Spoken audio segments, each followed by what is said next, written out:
Well, hello everyone. Today is day 19 of 33 days to Eucharistic glory, and we give thanks to Almighty God for this beautiful day. The journey continues.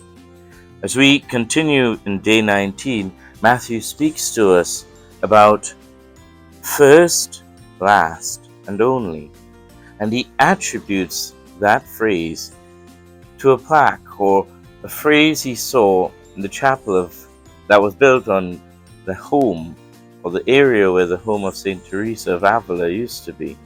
And in there he says, "Priest of God, celebrate this Mass as if it were your first Mass, your last Mass, your only Mass." Beautiful words that we as priests always tend to consider just before we celebrate the sacred liturgy.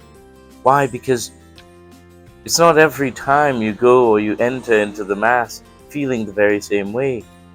But you do convince yourself, you do allow for God's grace essentially to take over, to inspire you, to lift you and reconfigure you, re-energize you, rejuvenate your spirit. And you say to yourself, Oma, celebrate this sacred Mass as if it were your first Mass, your last Mass, your only Mass. Meaning my spirits are reconfigured, they're re-energized and rejuvenated so that this Mass now is celebrated as my first.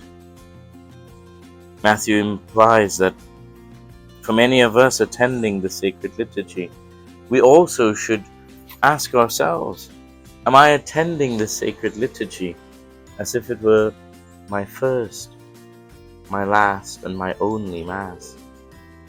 It's important, dear friends, for us to consider this because, well, if we don't, then we're not seeing the Eucharist as that first, last, and only thing in our lives. Am I approaching the Eucharist with the same enthusiasm, with the same vigor, the same joy and passion as I did on my first communion? That very first day that the bread became Jesus' body, the wine became Jesus' blood, and it touched my tongue, satiated my hunger and my thirst. That very same day, that very first day, that day I felt the Spirit of God enter into me. Yes, God's Spirit descends upon us and enters into us at our baptism, but receiving Him in the Eucharist for the first time, that was the sweetest moment ever. To recreate that moment is to see the Eucharist, the body and blood of Christ, the very same way each time. To see Him as my first, my last, and my only. Friends, it is important for us to allow Christ to be that first, that last, and that only in our lives. Because, in truth, that just might be the last time we receive Him before judgment comes. Whether or not it is indeed our last, we should always try our very best to approach the Eucharist, to approach Jesus as if it were our first time, our last time, and our only time. Matthew he inspires us, to be prepared. The virtue of today, preparedness. It is a state of readiness, especially for death, for judgment, and for heaven.